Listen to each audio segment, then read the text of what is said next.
Hello, hello, hello. Hello, Spooky. hello. Happy late spoopy Flickertober stuff. Happy Remember. spooky. And happy bonfire night to those who It's celebrate. bonfire night. Oh, is that today? Yeah, the 5th Remember, of November. the 5th of November. The the treason and plot. Oh, it is the 5th. Yeah, it is. I was like, no. And it's my oldest niece's birthday as well. It's not bonfire, it's gunfire, treason and plot, right? I said bonfire. The bonfire treason. Yes, bonfire. The bonfire. The gunpowder treason. The gunpowder. The gunpowder. Yeah, it's a gunpowder. Yeah, we're starting off great again. In another flicker. Flicker. Another flicker. Hello, Albaker. Oh, greetings. And overseers. Hey, good to see you again. And Nils. Bonfires are nice. Hello. They are.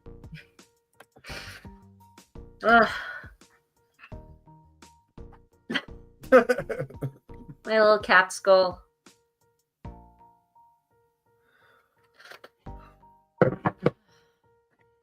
Yeah. Sorry for not being here on last week. We had our own spoopy day. You weren't doing great, Aggie, but you're much better now. Yeah. Yeah. So, yeah. Who is it? Is it Grendel? Is it Grendel or Moghedien who experiments on people? Either, both? No, Semerhog. No, it's Semerhog. Semerhog. Okay, third one. Fair enough. I mean, that's really enthusiastic about it, at least. Yeah. Fair enough. It felt as Semerhog had messed with my kidneys and put stones in them. That was painful. You're not supposed to have stones in your kidneys. No. That's a bad thing. So I blame Semerhog for that. Nasty experiments. Always messing with Aggie's experiments. Or maybe it was just all the fumes you inhaled in your lab while creating new shadows. I mean, maybe not hydrating enough, because all the experiments are so interesting and exciting. Exactly, yeah. It's easy to forget yourself. Yeah. You can lose yourself in work if you enjoy your work. Yeah. Absolutely. So, a horrified goat brother, how you been doing? I've been doing quite good. Tired as usual. My body runs on sleep deprivation. But otherwise, I'm doing quite fine. Awesome.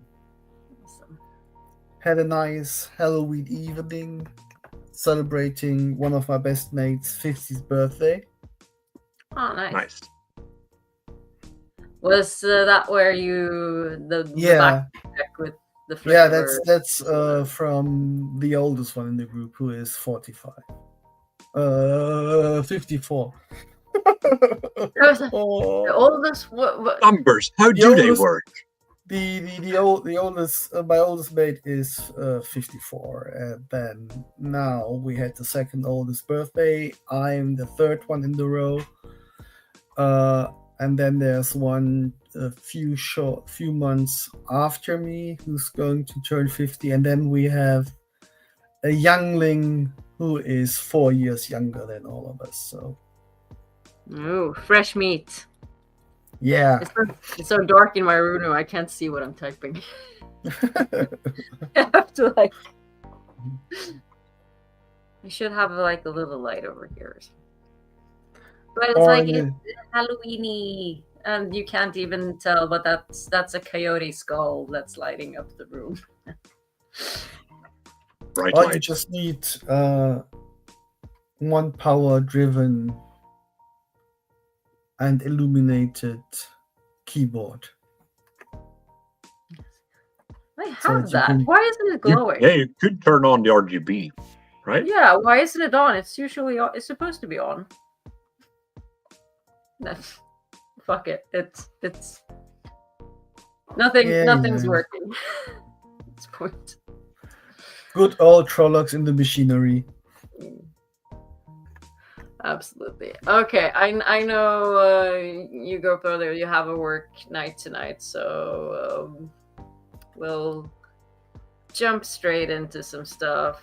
First of all, we had the last 2 weeks of Woktober. So we need to just quickly look at some of the awesome contributions, and also like a big thank you and shout out to everyone who participated. Both Silken and I are really happy that people are enjoying this event, and hope we can continue it for many more years, and that you enjoy it. It's fun to watch. And of course, we have hi Ishikawa. Some lovely Spuds art. This is really pretty. Yeah. Spuds, he's really evolving. He's getting better and better with each drawing, I think, for painting. This is really nice coloring. Yes, this was another fun one. You see the shooting butt rocks out of dragons. The attention to detail is amazing. Yes. Yeah. And I think Spuds didn't miss any day, right? No, I don't think so. Yeah, he did the bonus as well. Yeah, as well. Absolute beast. Yeah, as well as Alex, Madeline's Shogun with his haikus, and I think also Chris perhaps did daily, and on Instagram, like Tinker's Hoop and 22nd Level, they also did like daily stuff, and Dragon Mount, Kitty did daily stuff, so I haven't shown a lot of that, but jump over to Instagram and check out their stuff as well. I think this person also did most of them. Yeah, Chris.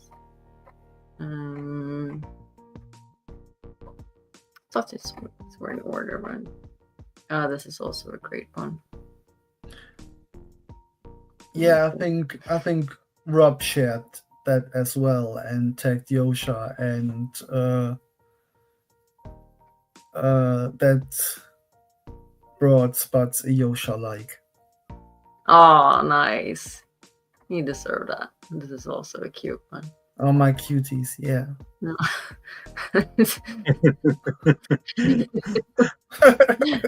Brilliant. That's a really good looking badger. Cambrian Mammal also did a lot of them. Yeah.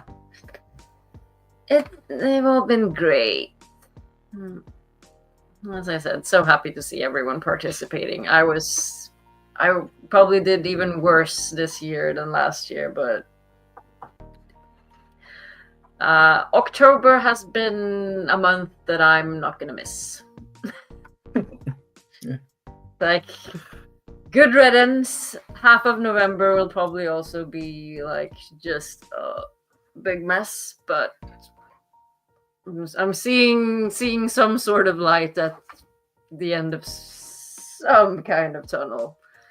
Not sure what that light is yet, but let's hope it's not a train. let's hope it's not a train. Yeah. No, I'm hopeful. Fingers crossed. Gotta be positive. Yes. So yeah, we don't have a flicker usual flicker this week because Halloween special, and we wanted to tell some spooky or half spooky or flickers at least of our own kind, Halloweeny or whatever you want to call them. And I was thinking, since you need to leave, Roger, would you like to start? That's why I'm horrified. It would be like really sad if you had to leave in the middle of your story. I don't know how long it is. I know mine is. I shed out 4 pages last night. That's incredible. Because I procrastinated hard, really hard. Or if you want, Aggie just has a little short thingy. No, if you want to start, if you want to start as well. I can. Or Aggie with his short thingy. No. What? No What response. are you saying? I or Aggie with his short thingy. Yeah. Oh. I'm too tired to even get like. It's like an erasing rubber. If you use it a lot, Exactly. Yeah. There was one German comedian once who made that joke about being short equipped, but that was just due to heavy usage. So, okay. Does that mean I should start, or should you start? I pulled it up, and I can go. Okay. I would have wanted to like have some spookier music, but I think I don't know. Is this a bit spookier? Maybe. It's called Night Driving. If I would drive with that music in the background all night, I would definitely have a fatal car crash because I would have fallen to sleep. So, that's spooky. I forgot that I was like, oh, I'm gonna like find some Halloween background music too. No. Okay, sorry. Go ahead. Everything's fine. That also counts as procrastinating. Okay, bear in mind, this is the first draft. I named my story Beside the Cook Pot.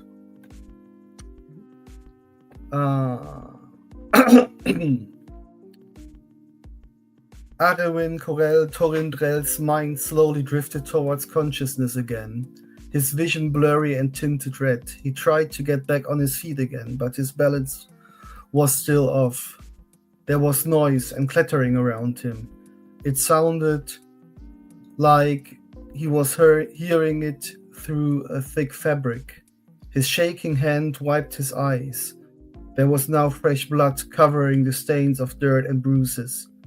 His vision wasn't red anymore, at least, but his eyes had a hard time focusing on his surroundings.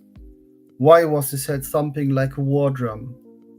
He buried his head in the palm of his hands, immediately rocked back from them, and the searing pain. There was a big cut on his left temple. He finally heard the screams around him. People running in sheer terror, stumbling over each other and pieces of the trampled camp his group has set up in the evening. His memory finally leaked into his mind as water through a heavy cloth. Some of the wagons were tumbled over, but all of them were set on fire. Shadows danced chaotically over the trees and grass. Among his group were giant monstrous creatures. His brain screamed, "Trollocs!" And his mouth screamed, "Everybody to my position, assembly!" But nobody listened. He grabbed the first weapon his hands were able to find, a gnarly double axe. His body was beaten up, but remembered his training nonetheless. Arwen, I should use easier pronounceable names. You're good. Arwen had seen so many battles since the war of power, and the dragon and his 100 broke the world. It was a miracle he was still alive. No time to think of the past and the loss. Time to attack. With the axe firmly in his grasp and close to his shoulder, ready to be swung, he chased towards a Trolloc with a boar face. It tried to smash in his ribcage with a bat that could have been a small tree. But Arwen's training kicked in and he dropped to the ground and slided feet forward between the beast's legs, and his axe bit deep into the left one. The Trolloc fell to the ground, his snout roaring in screams of pain, and his body a fountain of blood. Arwen jumped back on his feet, looking frantically for the next monster for him to face. His body seemed to have abandoned his people seemed to have abandoned common sense. They neither ran away nor tried to fight the enemy. They were just running around, screaming and crying, easy victims to the shadow spawn. A gush of wind pulled on his black hair, and the shadow blocked the half moon for the blink of an eye. No, not a Draka as well. This wasn't a typical marauding group of Trollocs roaming the lands. As fast as possible, Arwen sought shelter under a young tree, and his eyes swiftly scanned the night sky for the soul sucker. There, he heard its screeches to his right. Where was it? Blood and bloody ashes, he silently growled. He nearly missed the muffled sound of feet landing quietly right behind him. As his thoughts went astray, why worry? Was there anything to worry? With a last effort of clarity, he turned around, swung his axe upwards, cutting the Drakar's torso open from crotch to neck. It went limp and crashed to the ground. His long, slender arms stretched out in their attempt to pull him in its embrace. Its intestines streamed to his feet like a river. A big hand grabbed Arwen's neck and tossed him back in the middle of the camp. He rolled over his shoulder, landed on his feet in a shoulder-wide stance, ready to attack the Trolloc chasing towards him. Its eagle beak wide open, crying in anger, its claws holding a shardy blade. Arwen whirled around himself and let go of his axe, cutting the eagle's head clean off those massive and feather-covered shoulders. He was surrounded by 9 Trollocs, their chests pumping air into their lungs, letting mist stream from their snouts into the cold night. They carefully circled Arwen, slowly closing in on him. Can I get out of this? He asked himself. Why should I want to? The rest of his group was staring up to the starry sky out of that ice. He would never be able to make it back to his wife and kids. He should have never left them in the first place. But he owed them his best try. Ha! So much fear in your ugly faces, he yelled at the Trollocs in defiance. A foot-long dagger was the only ally left. He jumped at the Trolloc to his left, hoping to catch him by surprise, but a heavy hit on the back of his head sent him into darkness again. He only felt his blade sliding into flesh. Even slower than the time before, Arwen woke up. His head felt 3 times as big as before and was ringing like a bell. His side was warm. Why am I still alive? I should be dead, he thought. Through his eyelids he saw a flickering fire. Horror grabbed hold of him. No, I'm going to a cookpot. Alive! He wanted to scream, but he had to stay silent. They wouldn't cook him in his clothes, right? Pretend you are still unconscious, and when they cut the clothes off you, try to get hold of the blade. Take as many of them with you as you can, or at least throw yourself on the blade. Make it quick. He was lying face down, bound in a hog tie. His body felt beaten from the battle and stiff from the bondage. It took all of his will to lay still, wait, and listen for his surroundings. He listened to the harsh Trolloc tongue and tried to make out the number, the position, and the rank of his enemies. It seemed like eternity to him.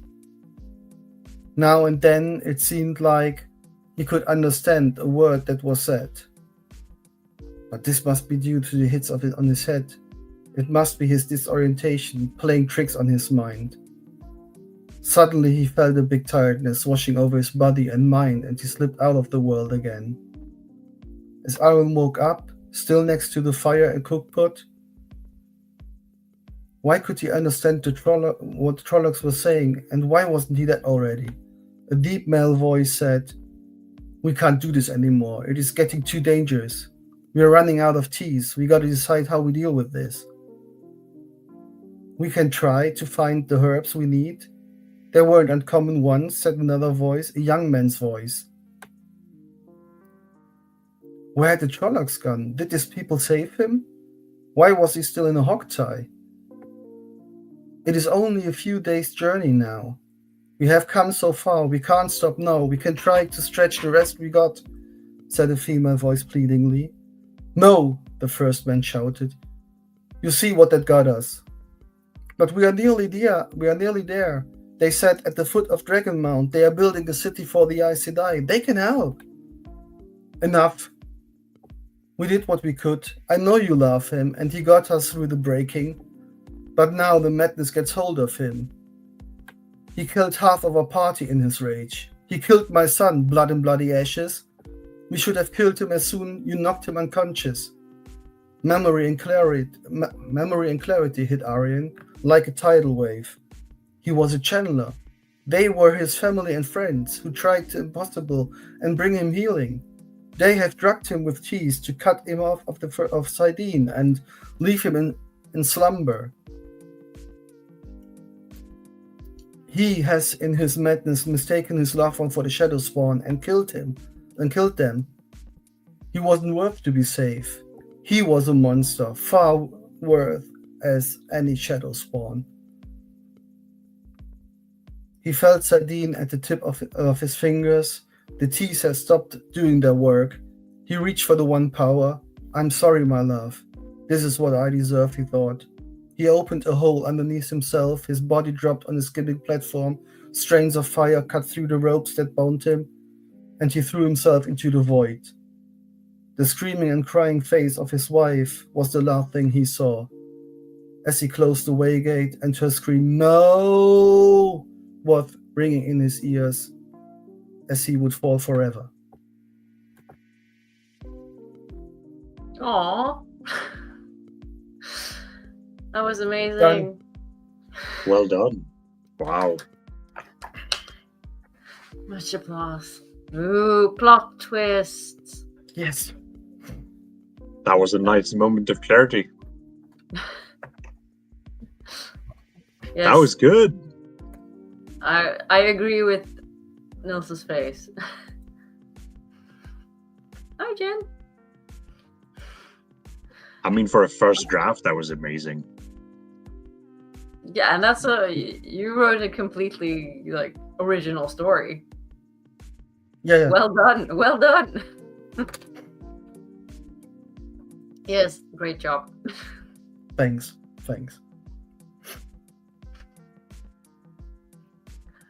I was like, oh, this dude's a badass. He's just massacring those Trollocs. Like, oh, okay. Yeah, about that. You're getting a lot of love in chat. Thanks. A lot of horrified faces, if nothing else. Well, that was the point, right? Exactly. It's a horror flicker, so. And set during the breaking then. Yeah. Yeah. short after. So no, that wasn't good, GoPro. That wasn't good. That was horrible. Awesome! Yay! Fun. I like this. Aggie, do you want to do your? It's not mine, but I can do it. Fine. I was looking for one of freedom. What? Sorry, I couldn't miss that. I was looking for freedom. Freedom. That too. No, I was looking for one because I made like a couple of shorter horror flickers for last year and didn't read them all.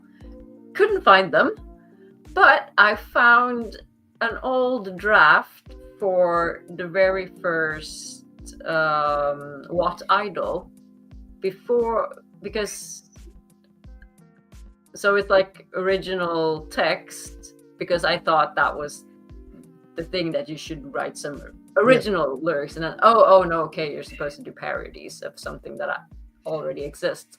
So I just let it sit in my Google Drive, and then I found it the other day and was like, I should just it's almost finished. I should just finish this, and I gave it to Aggie and was like, hey, do you want to read this? It's been sitting in your Google Drive for like 4 years or something. I mean, I don't remember when how many WoT Idols have we had? I don't remember. Beats me. 4 or 5. Yeah, it's been sitting there since the rumors of WoT Idol, we got the first teaser thingy. Yeah. So it's just shortish poem. Go ahead, Aggie. Don't talk too much. So it's written originally by Uno, and I imagine it written by Uno, cosplaying Pan Fane, performed by Aggie. Yes. It's called the Stabby Poem. Here goes. The Trollocs are resting, all fast asleep, just out of reach from Faldar Keep. Alone in the darkness, just you and me, I sing you a song of desire and glee. My sharp companion, so evil and pure, let's go on a journey with much blood and gore. We could stab Jarrett, we could stab Dane. Remember that murder, it felt so much pain. We could stab witches and Shanshan too. There are plenty to choose from for me and you. We could stab Lanfear, yes, that'd be hardcore. But all I can think of is killing Althor. We could stab Ruark, but he might stab back. But a freshly cut Tuathan might make a good snack. How about that Suan Shanshe who kept us apart, gutted like a fish, robbed of entrails and heart? Oh, the dark one is stirring inside of the boar, but all I can think of is killing Althor. We could stab Gawain, but who would complain? A much better target is that far-striding Jane. We could stab Bella, no, that would be going too far. Perhaps some young prince in the palace of Ebudar. But of all the people, there's only one I truly abhor, and all I can think of is killing Althor. Well performed. That was great. Kudos to both of you. I really loved the poem, and I loved the exciting grin on Aggie's face. That was amazing. I had completely. I hadn't even shown that to you, Aggie. You were like, you read it to me. Yeah. No one's safe from Fane, except maybe Bella, because that. Perhaps maybe Bella. No. Yeah, you can't. We don't do that. No. We're not mean to animals. That's stab all the people you want, but stay away from the horses and the kitty cats and the dogs and the wolfies and everything. Like that was the worst thing in like Moraine killing the horses in the TV show. Like, no, I don't like you anymore. That's going too far. That's I randomly dream about living through an zombie apocalypse. Yeah. Because zombies are my most favorite post-mortals. Yeah. They're just the best. Yeah.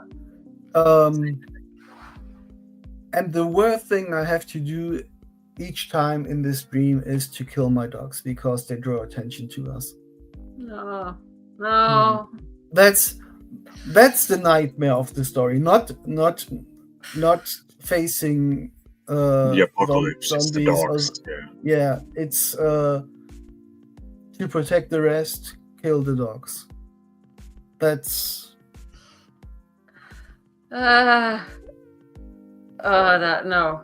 because they won't stop barking, and that's you gave me like a lump in my stomach. Just saying that. It's like, no. I have to live through this maybe 50 times a year. It's one of my recurring dreams. I had a weird recurring dream of like our cat or Matt, and I just like he was like his body parts was spread like all across my old hometown, and I was trying to find like different body parts and just put him together again. That's also like something that I've dreamt. Not 50 times a year, but like 4 or 5 times or something maybe. It's like, why are you doing this to me, brain? What kind of like processes are you going through to make me like dream this shit? Other like stress dreams are just mostly suffocating. That's my okay, now I know I'm stressed because I'm dreaming about suffocating in different getting buried alive and stuff like that. The other one I often have is we're at a carnival or like a state fair in the States, and for some reason I grab a bungee rope, and then I get catapulted off into the air, like the 3 bungee, where you pull the rope and then you let loose of the seat where people are sitting in, but I'm just holding onto it with one hand and I'm flying up into the air, and in a dream I really feel my guts dropping down to my pelvis, and that's another one, and I hate the dreams where it doesn't happen very often, but you can like where you actually feel stuff, like someone touching you, someone grabbing you, and you just wake like those are the worst ones. I have the recurring falling dreams in various situations, like just dropping out of a window or a plane or driving over a cliff or something. Like driving off a cliff. Being in a car or truck or something and not being able to steer it properly, like the brakes are not working or stuff like that. I've driven off so many cliffs in my dreams. But it always stops like before that for me, like before the bad stuff really happens. Never for me. When I die in a dream, I always die. I don't wake up. Oh, good is not Teleron then.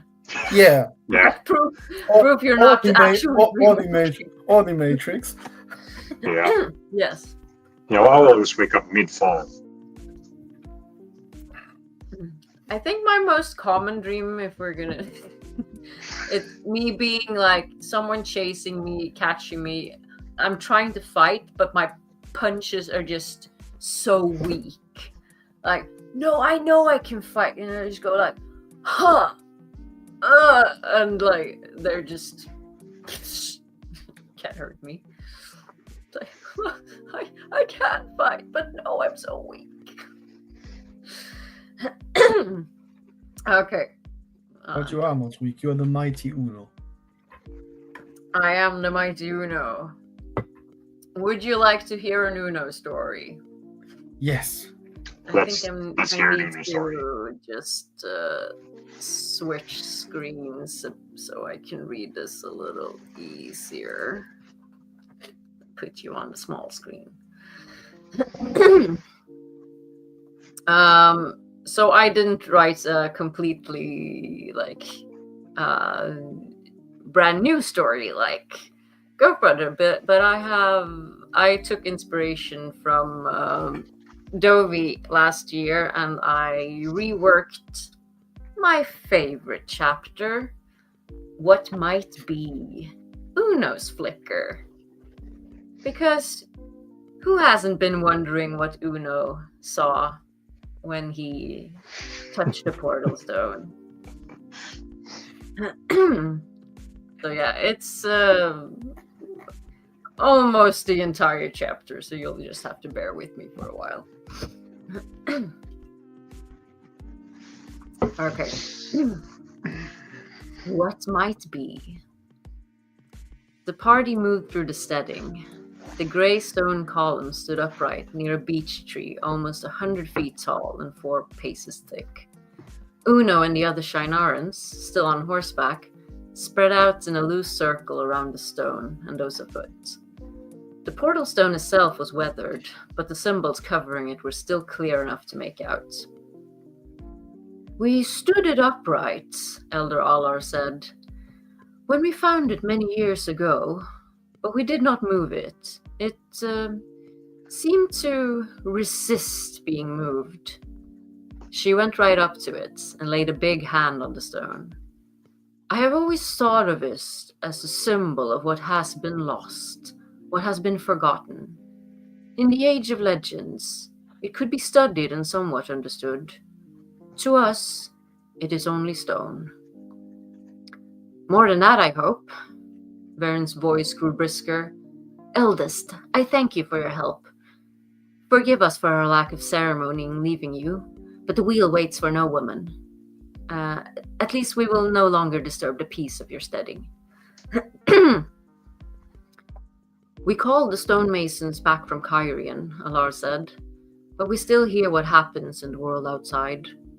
False dragons, the great hunt of the Horn. We hear, and it passes us by. I do not think Tomon Gaidon will pass us by, or leave us in peace. Fare you well, Vern Sedai. All of you, farewell, and may you shelter in the palm of the Creator's hand. Sorry. She paused only for a glance at Loyal, and a last admonitory look at Rand. And then the Ogier were gone among the trees. Oh, sorry. Me too.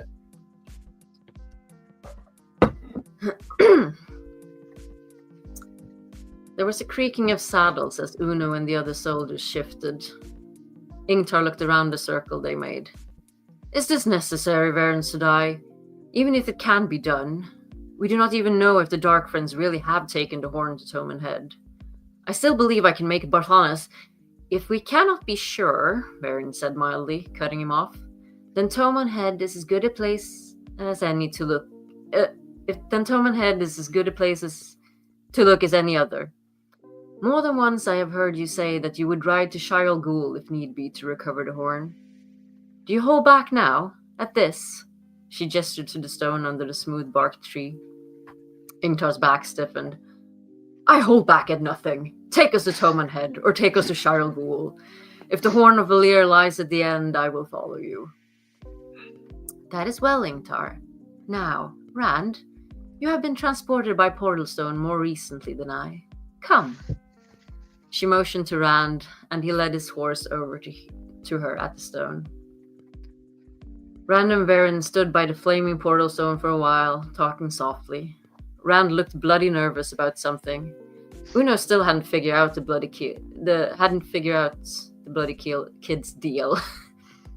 But he had traveled with Daishan and Moraine, and Varen was bloody fussing over him. He's bloody important somehow. All bloody 3 of them, Uno thought, frowning. Come closer, Varen ordered. It will be best if you are near. Uno and the others obeyed, with only a little hesitation from some. It is time to begin, she said as they gathered around. Varen threw back her cloak and put her hands on the column. Uno was aware of a nervous coughing and throat clearing from the men around the stone.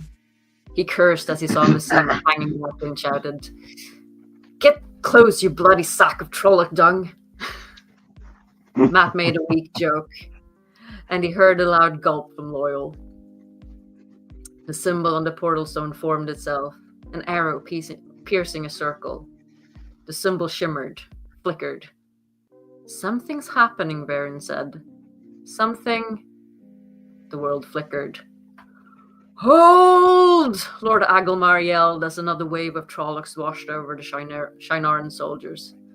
Uno cursed as he swung furiously with his blade, his dark horse trampling a smaller wolf-like Trolloc. Suddenly, the ground beside him erupted, and he was flung from his saddle. Uno's vision went from white to a blurry, charred landscape of carnage and death. His ears were ringing as he stumbled to his feet. Soldiers, horses, and shadow spawn lay spread out around him, many missing limbs or other body parts. He could see one of Lord Agelmar's singed boots next to a torso of what must have been a bird Trolloc, feathers slowly falling through the air. On a small rise about 200 paces ahead of him stood three figures dressed in black. Flaming dreadlords, Uno thought, as a chill ran through him. Light bloody protect us. The middle figure raised their hands, and the world went white again. Flicker. Uno stood in the star-shaped chamber, his heart racing. Even disregarding the otherworldliness of the being towering over him, this place was bloody creepy. The glowing yellow strips running up the walls and the faint smell of decaying flesh gave the room an eerie atmosphere, like a predator's den. But he had received the boons that he had come here to ask for, and that was all that bloody mattered. The last battle was coming. Courage to bloody strengthen, Uno whispered. Suddenly, the creature's sharp claw sank into his eye socket, like it was embracing him from the inside. Something snapped. The pain that followed was literally blinding. No, this was wrong. This wasn't the flaming deal, he thought frantically. The price has been paid, the fox-like creature said as Uno bled out on the floor. Flicker. Uno was dimly aware of Varen's voice. Is not... Flicker. Uno stood in front of a large crowd, Massima to his right, Nengar and Bartu to his left. Dragon-sworn, people had started to call them. He guessed that was true. Uno and the other Shinarans had given their oaths to the Lord Dragon, Flaming Dragon Reborn, after the battle had fallen. The dragon had broken all other oaths, and now Uno would dedicate himself to make sure the world knew that the true bloody dragon was here. Tarmangaidon was coming, and the world needed to be ready. Uno adjusted his eye patch, a small red and gold dragon painted on the white leather, matching his simple white coat and white trousers. He gave his flaming speech with as much inspiration as his old soldier's heart could muster, and with a flaming good amount of cursing. Some things would never bloody change. The Dragonsworn were a motley bunch of people from all nations, and he somehow needed to bloody keep them from tearing the world apart in their fervor to serve the Lord Dragon. Looting and pillaging was not what the bloody world needed. The Light and the Lord Dragon needed a flaming army, a disciplined bloody army. Peace favor us. Uno finished his speech and the crowd started to slowly scatter. As they As they did so, he moved away towards the large ramshackle building that they had made their base of operations. Masima, Nengar, and Bartu on his heels. The Prophet's Pavilion, people had started to call it. Uno had never given much thought to prophecy, but here they bloody were. So, what are your flaming thoughts about these bloody Samarans? Uno asked as they entered the building. The dagger slid between his ribs as Masima leaned in close. I'm sorry, old friend, but I cannot let you lead us down this path. The Lord Dragon, blessed be he by the light, needs another kind of dragon sworn. One with another kind of seal. The time for false prophets is over. Uno never had the time to respond before the world turned black. Flicker. Vern's voice. Right. Something. Flicker. Uno stood in a small garden in Faldara. A flaming luxury that, so close to the blight. A flaming luxury he did not see how he bloody deserved. So many Shinarans had died, but not him. Rank and medals, and a bloody living space with a bloody garden for the bloody living, while the dead got the last embrace of the mother. That didn't seem fair. Nor did he feel he deserved the person next to him.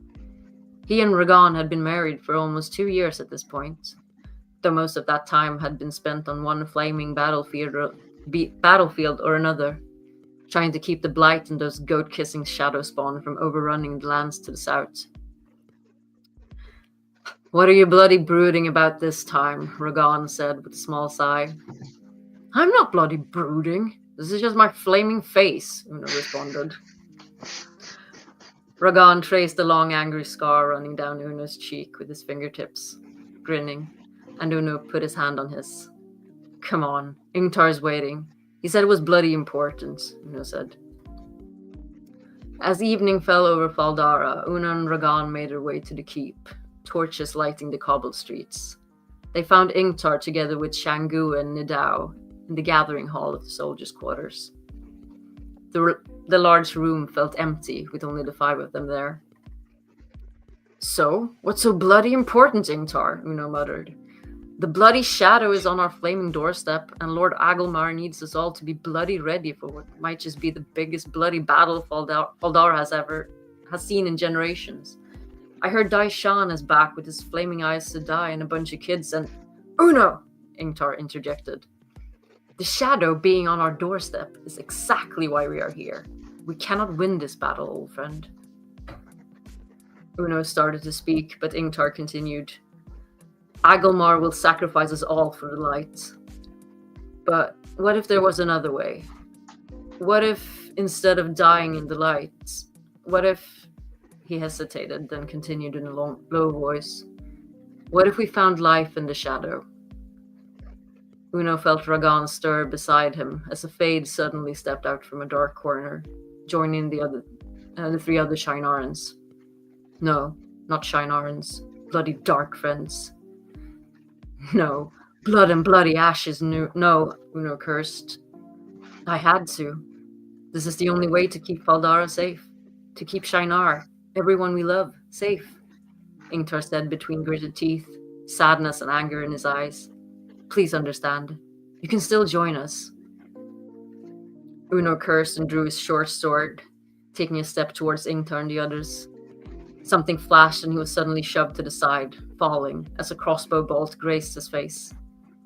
Warm blood started running down his temple, and as he raised himself from the floor, he saw Changu pointing the weapon at him, horror in his eyes. Ingtar and Nidao held their swords in front of them. Uno steadied himself and yelled for Ragan to back him. There was no response. A cold chill ran through Uno as the realization dawned on him. He glanced over his shoulder and saw Ragan laying on the ground, crossbow bolt sticking out from underneath his left eye, eyes staring blankly at nothing. Uno screamed in horror as he turned and rushed towards Ingtar and the others. He only made it 3 steps. The Fade moved like a serpent and rammed a black Thakandar blade through Uno's chest. But he plunged his sidearm into the Fade's neck, drew it out again, and kept stabbing as he pulled the eyeless bastard with him to the ground. It landed on top of him, knocking the air out of his lungs. As Uno's vision blurred, he caught one last glance of Ragan's lifeless body and whispered, "May the last embrace of the mother welcome us home." Flicker. "Is wrong!" Varen screamed. Flicker, flicker, flicker, flicker, flicker, flicker, flicker. In many of his lives, he was a soldier. He saw his gruesome deaths play out in infinite variations. He got stabbed and shot. Trollocs cooked him alive. A beautiful Shanshan woman put his head on a spike. Masima killed him. Ingtar killed him. Rand struck him down with lightning as madness took hold of him. He lost an eye. He lost an arm. He broke his neck falling from his horse. Death upon death. Some lives were more peaceful. He grew old, farming a plot of land outside Falmoran. He worked the mines and traded fire gems. He joined a menagerie. He traveled to the Seafolk Islands. An infinity of possibilities stretched out before him. He was a carpenter, a beggar, a gleeman, a trader, a painter. He died a hero or a disgrace. He lived alone. He raised a family. Sometimes he found a horn, sometimes not. Rand sounded it. Matt sounded it. He sounded it. But in every life, if he lived long enough, the last battle came, and every bone in his body told him that he needed to bloody be there, to bloody do something, to bloody matter. Flicker, flicker, flicker, flicker, flicker, flicker, flicker, flicker, flicker, flicker, flicker, flicker, flicker, flicker, flicker, flicker, flicker. Some more flickers. Uno fell to the ground with a thud. He tried to get up, but as he did, he vomited roughly. He shouldn't have eaten bloody Masima's flaming stew. Kneeling on the ground, scrubbing the back of his hand across his mouth, he tried to get his bearings. Everyone else was still down, and the horses stood stiff-legged and quivering, eyes wild and rolling. Ingtar had his sword out, gripping the hilt so hard the blade shook, staring at nothing. Loyal sat sprawled, wide-eyed and stunned. Matt was huddled in a ball with his arms wrapped around his head, and Perrin had his fingers dug into his face as if he wanted to rip away whatever he had seen, or perhaps rip out the eyes that had seen it. Masima wept openly, tears streaming down his face, and Hurin was looking around as if for a place to run. Rand was on the ground, looking at Varen, mumbling, shock on his face. The lines that join the worlds that might be, laid by those who knew the numbers of chaos. Varen shuddered. She seemed to be talking to herself. I've never heard it, but there is no reason we would not be born in those worlds. Yet the lives we lived would be different lives. Of course. Different lives for different ways things might have happened. Is that what happened? We saw how our lives could have been, Rand said. Varen gave herself a shake and looked at Rand. Does it surprise you that your life might go differently if you've made different choices, or if different things happen to you? Though I never thought the important thing is we are all here at Toman Head, though not as we hoped. We've lost time. I would say we have easily spent 4 months coming here. The woods of Stedding Sofu were gone, replaced by rolling land. There seemed to be forest not far to the west and a few hills. It had been high in the day when they gathered around the stone and the steading, but here the sun stood low toward afternoon in a grey sky. The handful of trees nearby were bare-branched, or else held few leaves bright with color. A cold wind gusted from the east, sending leaves scurrying across the ground. Uno started at Varen's words. Flaming months? He thought as he got to his feet. He still felt bloody unsteady. The infinity that had been laid out before him was already fading, but parts of lives lived and lessons learned stuck with him. Rand, the Dragon Reborn? He bloody suspected there was more to the Flaming Boy than just some rural lord, the way the Aes Sedai fussed about him. He was hunting for the flaming horn of bloody Valir with the bloody Dragon Reborn. Varen went over to Ingtar, and he gave a start when she touched his arm and looked at her with frantic eyes. I walk in the light, he said hoarsely. I will find the Horn of Lear and pull down Shia Ghul's power. I will. Of course you will, she said soothingly. She took his face in her hands, and he drew a sudden breath, abruptly recovering from whatever had held him, except that memory still lay in his eyes. There, she said. That will do for you. I will see how I can help the rest. We may still recover the horn, but our path has not grown smoother. Uno frowned at that, the memory of Ingtar and the Fade killing him, and Rogan. No, not a memory. Another possible timeline. That was not his Ingtar, nor his Rogan.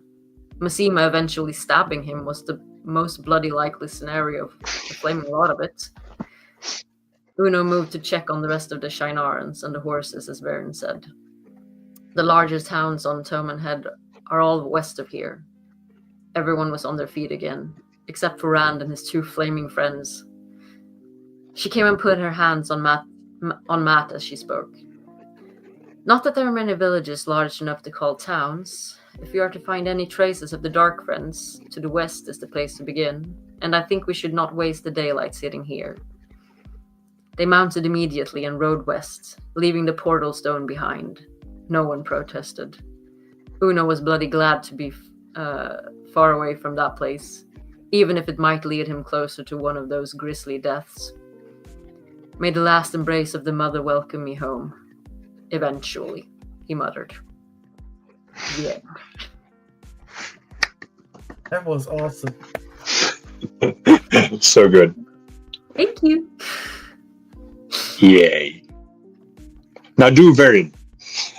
What? Yeah, now do Varen. Varen Flicker. Oh. Yeah. I'm sorry, I'm very late and I need to leave now. Okay. That was amazing. I loved Uno's inner monologue, and I bet, as I wrote in chat, that Painter Uno's pictures look like they're made by Hieronymus Bosch.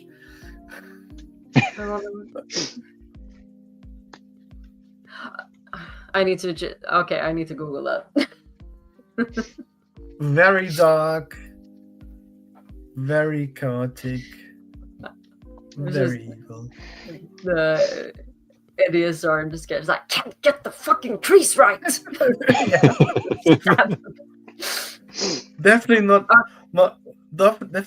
a Bob Ross scholar. Just at the accidents. Oh, fuck it. Okay, I'm sorry, I have to leave.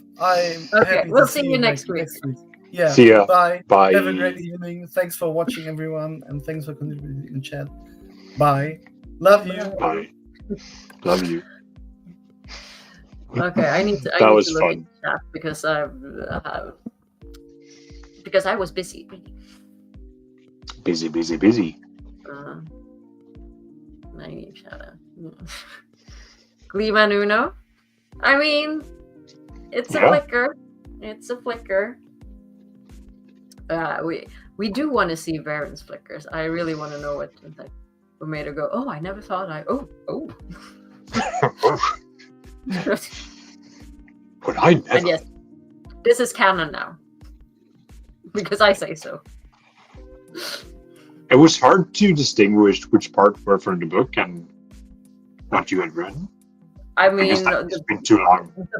Only the parts that are Uno's perspective, his flickers are like I took away some part because I mean it's from Rand's perspective, so like Uno wouldn't have seen or heard this. He would like Rand's like more intimate conversation with Varen about like the one power and stuff like that. He wouldn't have heard those parts, so like those I deleted. But no, I mean, except for the actual Uno flickers, most of it is the same. I just changed it from Rand's perspective to his perspective. So the events all follow the same. Yeah. Cut some flickers? Flicker. Not oh, flicker. Yeah, the amount of flicker. I mean, shout out to Michael Kramer for that chapter. Have you listened to The Great Hunt? The Flicker. I read half the series and then listened to the rest. So whenever Great Hunt is that book 3? 2. 2. Okay, 2. Yeah. Yes. So no, I haven't listened to book 2. I think I started listening like around book 6, 7 or something. No, that was fun. I had so many more like Flicker ideas for Uno, but I was like, I need to stop now. I just finished it last night. Rosamund. Oh, I haven't listened to Rosamund's edition. I need to. But it feels a little bit like cheating on Michael and Kate, although it is. I mean, we can enjoy both versions, of course, but it does feel a bit like, what? But they were first. But yeah, eventually you need to listen to Rosamund's versions as well. Right. We need to spin for next week. We do need to spin for next week. We do. See what's going to happen in this November darkness. And I just realized that I haven't even loaded the flicker wheel. So give me a few seconds to do that. But yeah, like this is fun. I want to do more like this.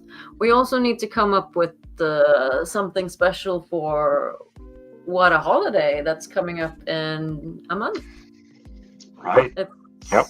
Yeah, it's a month from this Saturday, so I need to get ready for that and save up for donations or something. Let's see. Flicker wheel. Open. So, chat, please, if you have any, like, what would you like us to do for WoT a Holiday? Give us ideas for some fun things, and so that we can also raffle off some nice gifts and stuff. Yeah. Last year we did the game, the Portal Stone game, where you could choose your own adventure style. Might do something more simple this year, but that was fun last year. Yeah, but it took a while though for you to create all of that. Yes, it did, and I just know that November is still a crazy month, work and otherwise. So that's not. I mean, the old version exists, but a new version is not gonna happen. Let's see. Share screen. Hooray. Share window. At the stage. There we go. Spinny. Spin and also wheel. give us more flickers.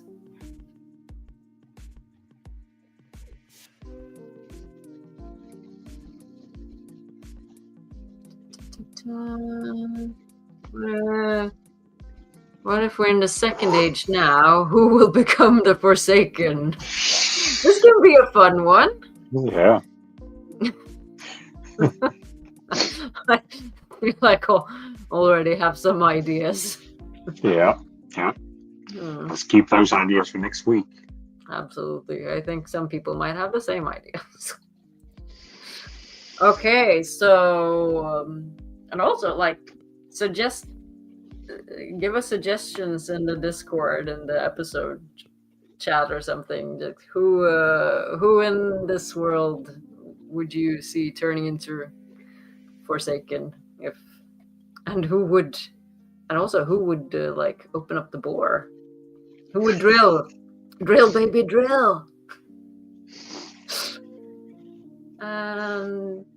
Yeah, I think that's all for this Halloween special. Stay safe. Yeah, it's been fun. Thank you for joining us. Stay safe in the Flickerverse, and see you next week. Click that like and subscribe button if you haven't already. Bye, people. Bye-bye.